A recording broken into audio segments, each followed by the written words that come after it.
consulting, we work to bring together professionals from across different backgrounds on our social portal, Parity Communities, where we have conversations around diversity and inclusion. We have several groups on our portal. Parity Plexus is one of them and includes a number of professionals that are working to make their workplaces inclusive. We post curated content by way of videos, podcasts, articles, knowledge bites, and themed conversations. Our ongoing theme at present is inclusive design, which is a rather esoteric topic for many of us. Even so, we'll try and decode it and simplify it as we go along.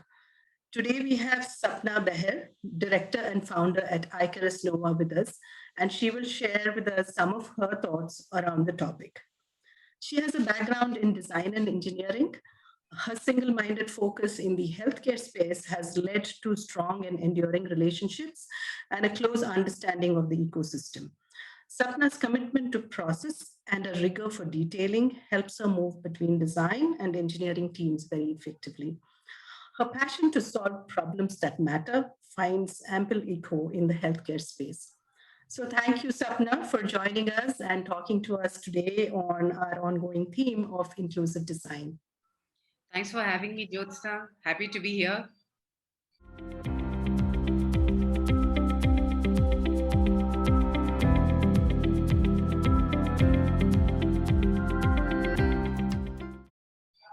Thank you. So, can we start our conversation by flipping the topic, so to say? What does exclusion in design parlance mean? By default, our products, infrastructure, buildings, and services are non inclusive in nature. And can you share some examples that are so common that we often fail to recognize it as non inclusive and exclusionary? Sure. So just to give you a background of what we do at Icarus, we are a design consulting firm, and we provide design services in the area of product design, branding, and service design. So primarily, clients engage us to for any of these services. So we work to a client brief. So if I were to just look back on the kind of work we do, 80% of the time, uh, there are reasons because of which, by default, there are huge exclusions. So the reasons could be, business reasons from the client side. It may be a very specific niche in the market that they are trying to address because they probably have products upper and lower to that segment. It could be for feasibility reasons. It could be because they have very short time to develop something. It could be they want to launch something quickly for the festival season, so they just have about 3 to 6 months. And what can we do in 3 to 6 months? So, or it could be possible that there is some non-availability of certain kind of material because of which you cannot do certain things. So by nature, 80% of the time, these are some incremental efforts which are very focused and sort of cater to a subset of the population, one could say. 20% of the time we do, and I think we are very lucky to be able to do that 20% of the time, and mostly a lot of startups come to us very early in the design process, and therefore there's a sort of a clean slate which we are starting with. And these are typical innovation projects or absolutely new ideas or new businesses that they want to launch. And at that point in time, since we are starting so much earlier, there is scope to sort of be more inclusive, think of all these, keep in mind all these ideas and concepts and philosophies that, one would like to. So just to give you an example of this exclusion idea, if you were to just take this mask that has become extremely ubiquitous now, this mask that we are all now trying to use and make in various materials essentially is a surgical mask. It was designed for a clinician to use it in a clinical context in the operation theater when they are doing procedures to protect themselves from any infection that may happen. And hence it's a surgical grade mask. And if you've seen doctors in the hospitals, they come in and just before they look at the patient, they wear a mask and they wear whatever they wear, and then they do the procedure and then they dump it and go, right? So it has been designed to be used by clinicians in a certain environment and in a certain, in a certain way. And therefore the materials and the entire performance is designed accordingly. I think the pandemic brought that out of the clinical context onto the roads. And now, an auto driver who is driving in this dust for, at least 15 hours a day is wearing that, and or is trying to wear that.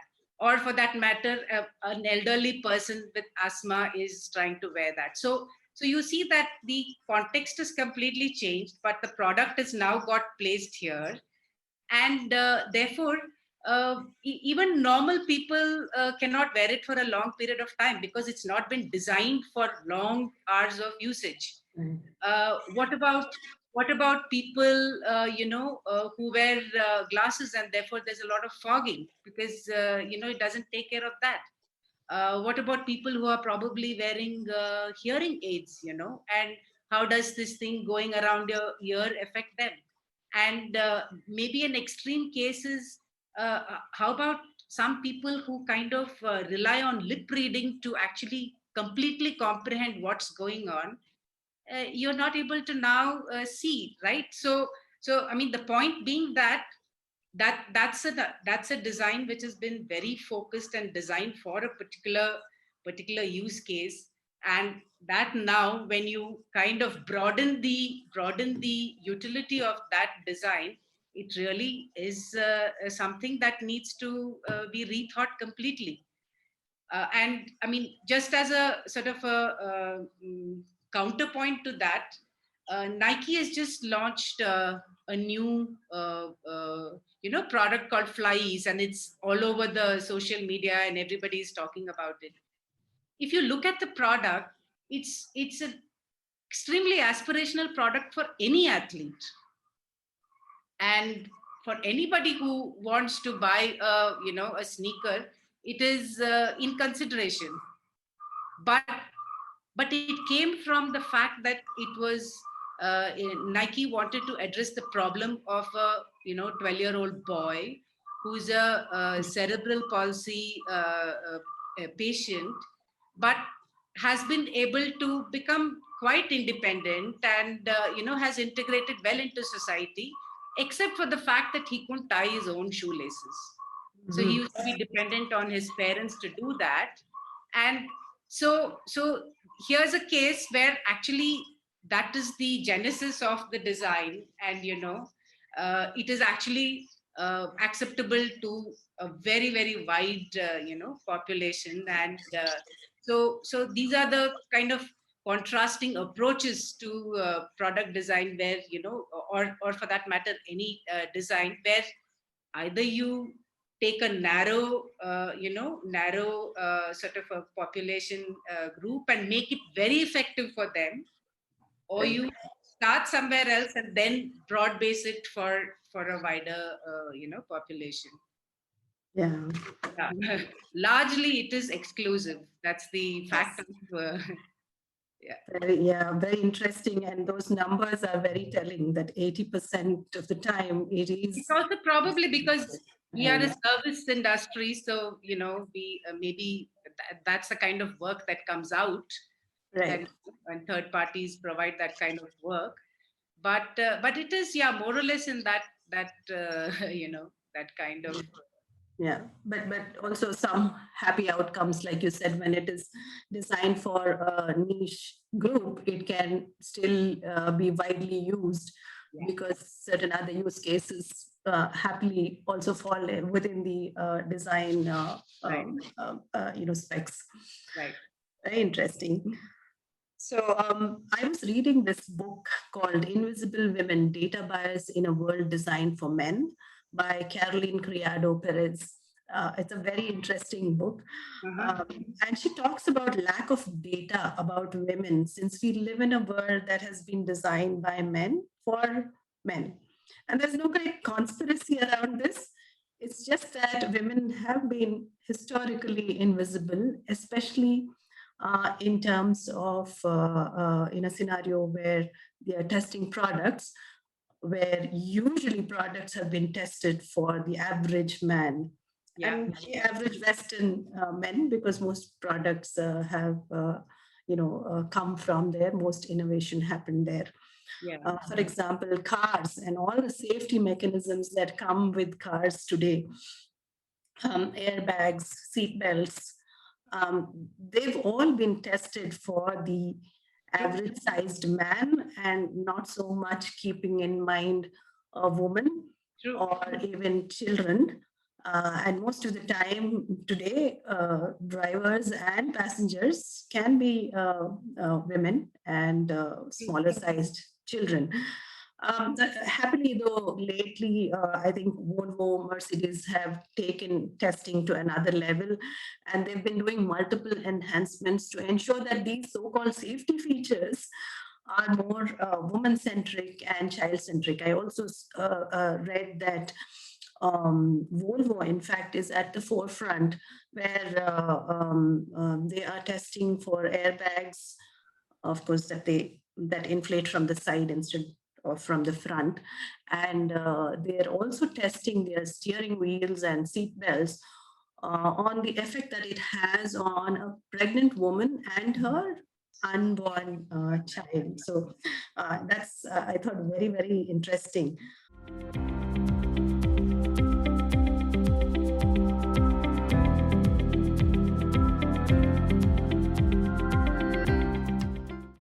So, Yeah. in the context of creating and using or interacting with products, infrastructure, buildings, or services, there are so many terms related to the design process. There is universal design, there's accessible design, there's usable design, and there's inclusive design. Are they all related? And can you share some brief thoughts about these design processes? Honestly, I can't claim to have much clarity myself because, uh, as you're saying, there are lots of these terms, and then overnight you see some stuff coming up because all these things are very much in the discourse these days, in the design discourse these days, and therefore there is a lot of confusion. But the way we see it internally is that this inclusive design is actually some kind of an umbrella concept. It's more to do with the mindset. It's more to do with the methodology of how we design. It's a it's at a it kind of it's an overarching philosophy, shall we say, of how we design things, and at the core of it being that how can you design things, not something, not a one thing which whoever can use it tries to use, but design something in which people can participate differently, so that each Mm. of them has a takeaway from it. Is there something that can be designed which is inclusive and flexible and sort of encompassing in such a way that different people can have some experience with it. Right. All these other terms of accessible and universal and usable design and all are, I think things that which lead to inclusive design principle. Basically, these are all some, shall we say, attributes, or these are all subsets of that kind of a philosophy.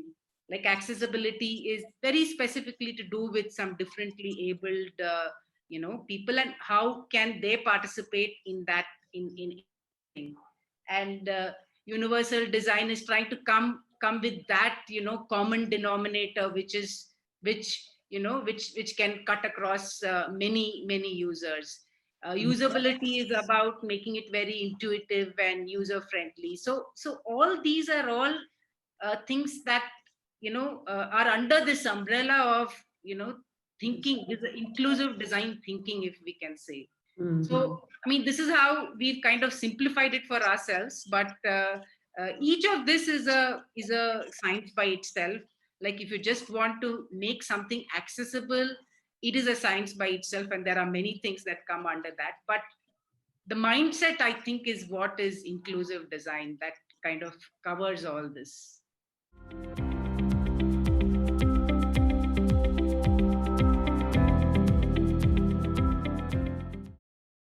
So to delve a little deeper into accessible design, because that's something I think a lot of organizations today are trying to focus on, considering that there's a huge percentage of population that is on the spectrum of different abilities. So accessible design typically looks at ensuring that people of different abilities, like you said, have some experience of using a product, even though it might be slightly different for people of different abilities. And it also looks at established standards for guidance. Do we have some world bodies or something in India specifically that offers these standards as guidance for people who design products and services? A lot of my experience is from the product side, and I must say that at least in India, there is nothing that you can really look up to, or nothing that really guides the design process. Things are very, standards and regulations are kind of very iffy and contextual in that sense. And coming from the experience you've had with medical devices, it's only now that people are kind of insisting on a certain level of quality, like they are Mm. asking for some ISO XYZ and whatever in products. Till now, you could make a reasonably invasive device and not have any of those certifications and put in the market and sell and make a lot of money. There was nothing that mandated that you have to have these things. Of course, reputed brands try to follow European standards, CE standards, or FTA standards, because they also export, and therefore they need to comply to all those requirements, and they cannot enter any other geographies if they don't have those kind of regulations. And we do know, because we have worked on on products, on prostheses in a couple of like we've worked on um, ankle foot orthosis, and we've worked on breast prostheses for people who have had mastectomy. And there are specific ISO standards that are that are there for these kind of products. And for accessibility and usability, there are specific ISO standards. But yeah, I mean, there are standards, but it's not like as if it's mandated and therefore people are following it. And hence, if you really go into the market and see products that are available, prostheses that are available, you'll be shocked at how crude and how so non-user friendly they are, but they are Mm. there in the market and people are using it. So there is the regulations are really not very well formed and well sort of mandated. So therefore it's very fluid and very iffy. Yeah. Sure. Okay. Got So it's that. only So, now, after so many years of about almost 20 years of designing medical devices, we see that at least people insist for, ISO 13485 or something like that. There is an awareness and an insistence of, conforming to some mhm. standard. So I think in this area of accessibility and all, it will take a little while before that needs to sort of get built into the process. Interesting. Yeah. So there is room for a lot of changes Definitely a coming. lot of, and I think maybe now's the time, because now's when the awareness is also sort of growing, and therefore, even some kind of push from the other side will also add to the entire effort.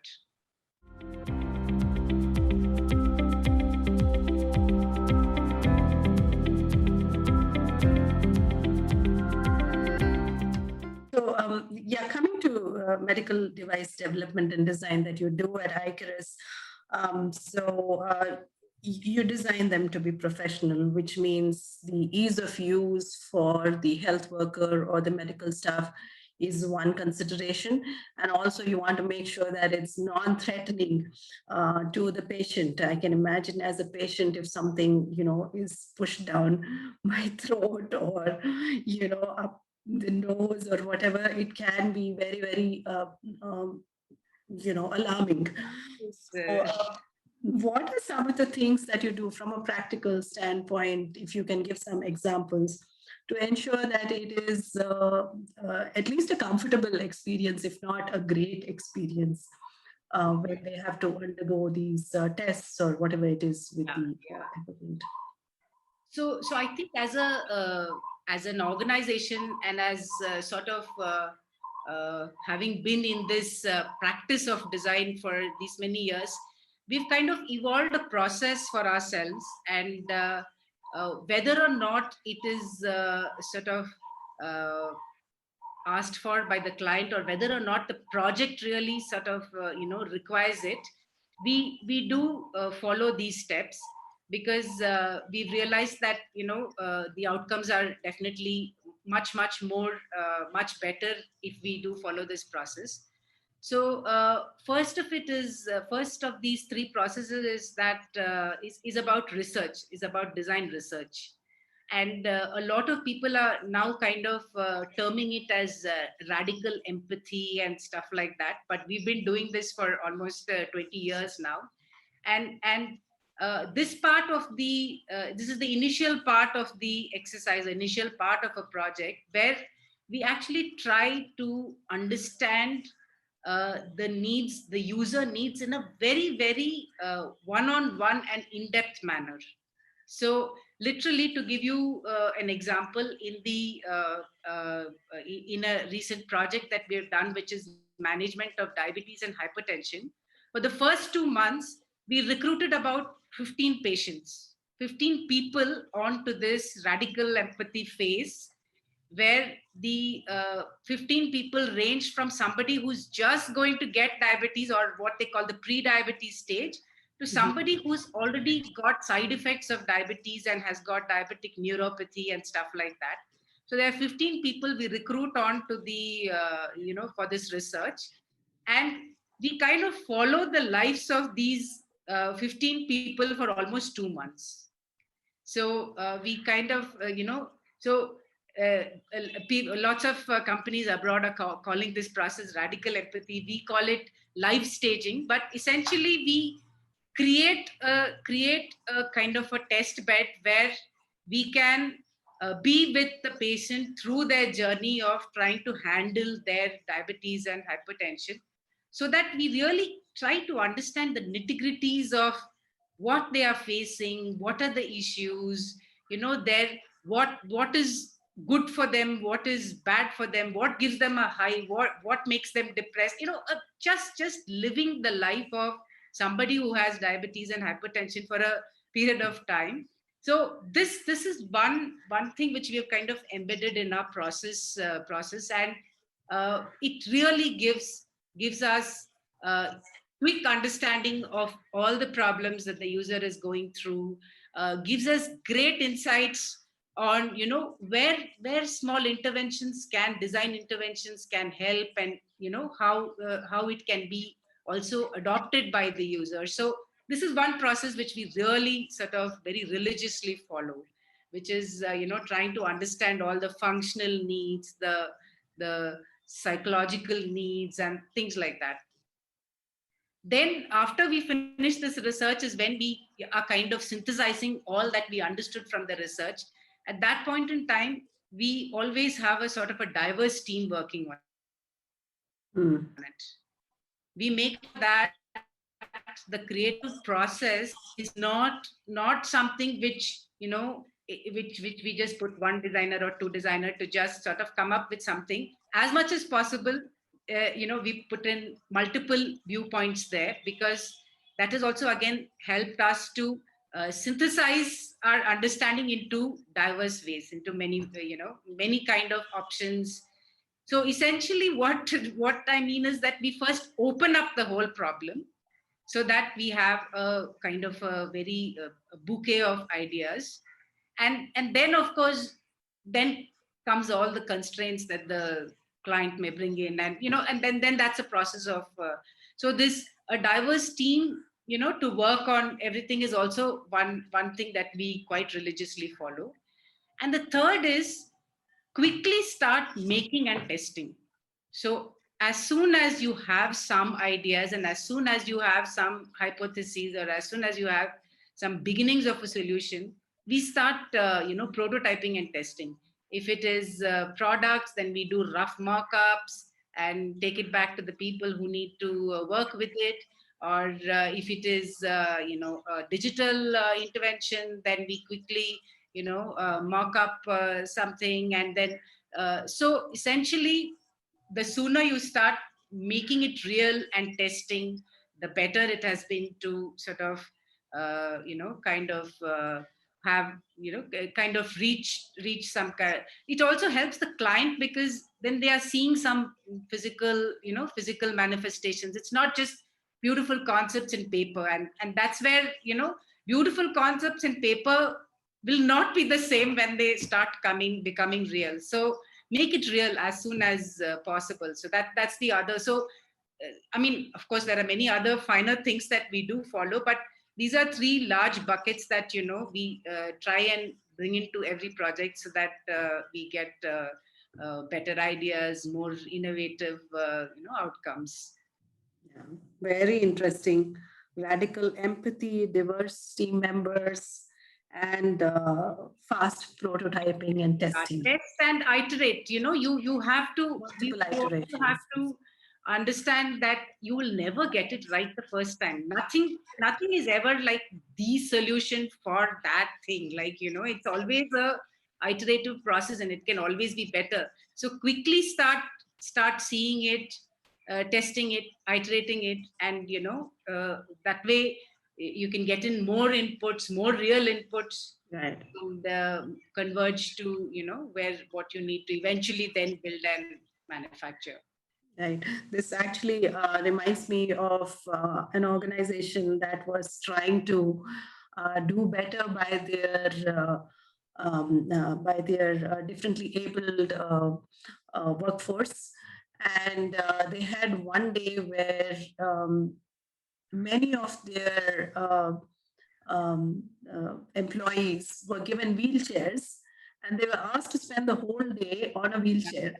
Yeah, So that's very similar to what you're saying. yeah, They're exactly. almost So living the life of the diabetic yeah. and trying to understand the nuances of what they're doing every day to sort of deal with their situation. If we were to sit in a wheelchair, no, we won't last. And if we were to do the kind of things people actually do on the road, we won't last even 1 hour.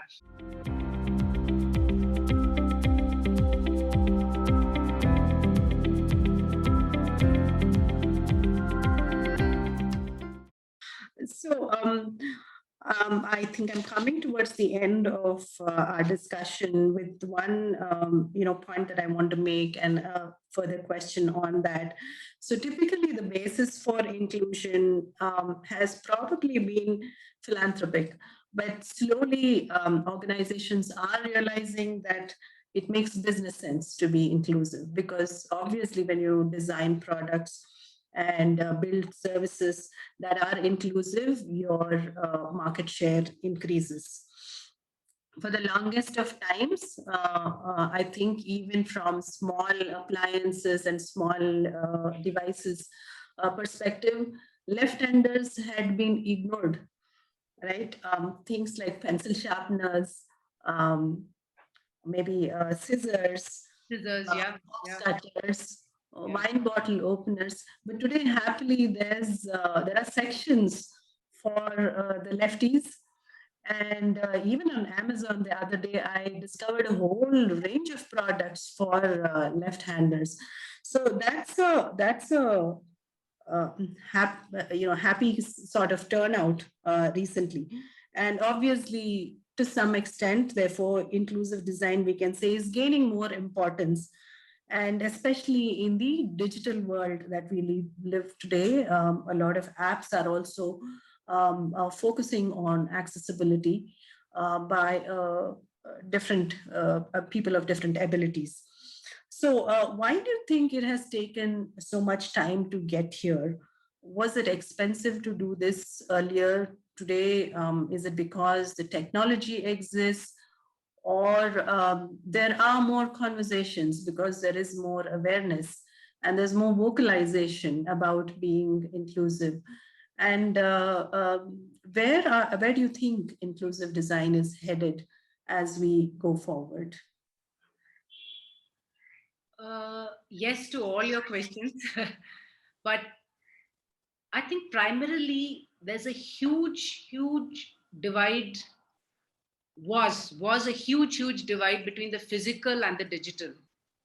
I think this whole last 30-40 years that we are talking about, uh, more than that, 50 years, was all the physical world, which is this post industrial revolution, mass manufacturing, make one thing and try selling for as many as possible. That whole physical world has a different way of thinking, and that's that try and make something that works very well for somebody, and try and sell that, rather than, because I think investments were very high, and therefore the outlook was uh, very different.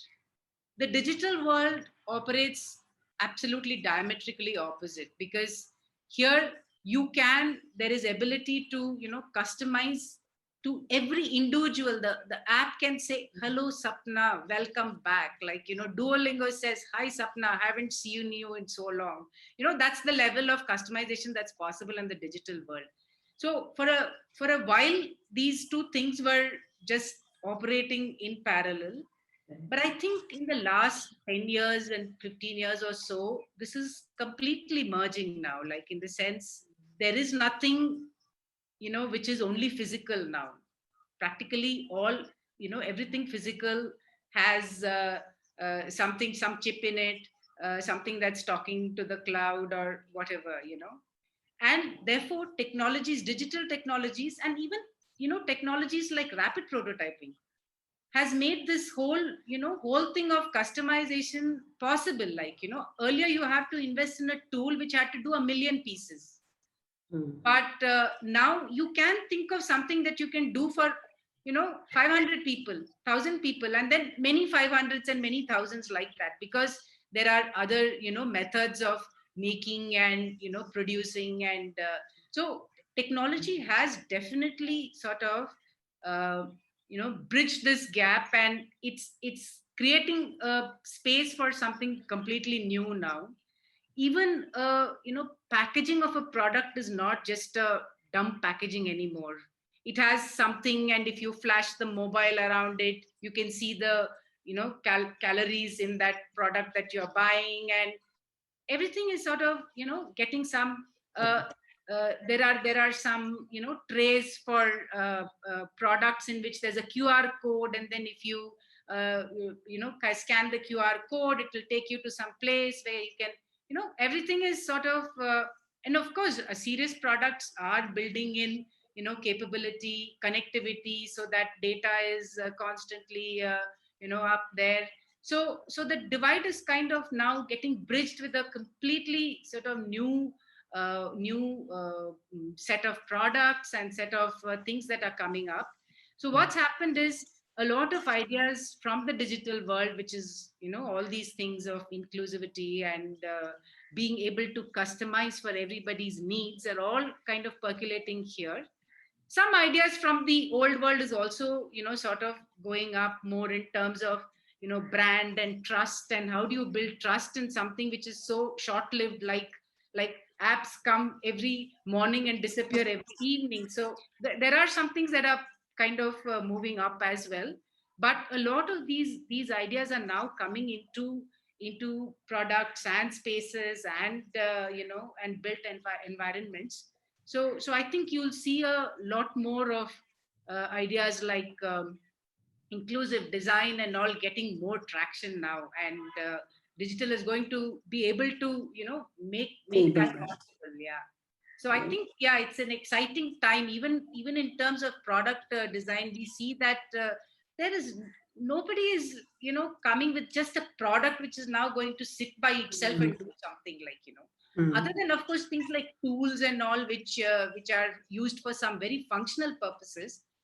Everybody is visualizing things which are connected, and therefore this whole thing is you know going to boom now. This whole idea of including all these concepts is going to definitely find some traction now.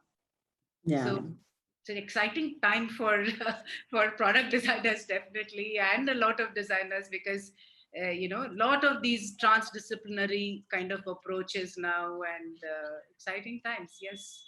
Right. And for users like us, so yeah, that's such a true thing today in terms of what you said, merging of the Yeah. physical and the digital through edge computing, through Everything. IoT. Yeah. Yeah. Customization is big, like you said, 3D printing and all that. Mhm. There is a colleague of ours has designed something where it's actually a printed bed sheet for children. Mhm.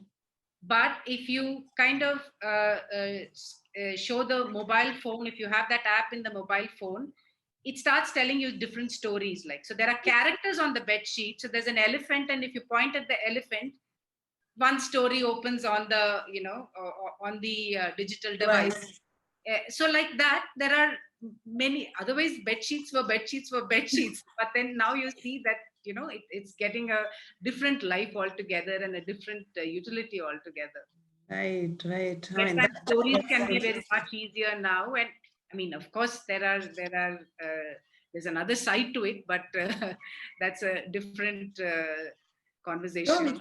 Sure, sure. I mean, it's not a replacement, but when the need is there, for Yes, example, if yeah, both parents are not around, so this is a great the great system. stand-in solution. So there are stand-in solutions Yes. which probably make life a little easier for people.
Thank you, Sapna, so much. This was such a interesting and illuminating conversation. I learned a lot today, and I'm sure our audience will also appreciate a lot of new things that we have all learned today.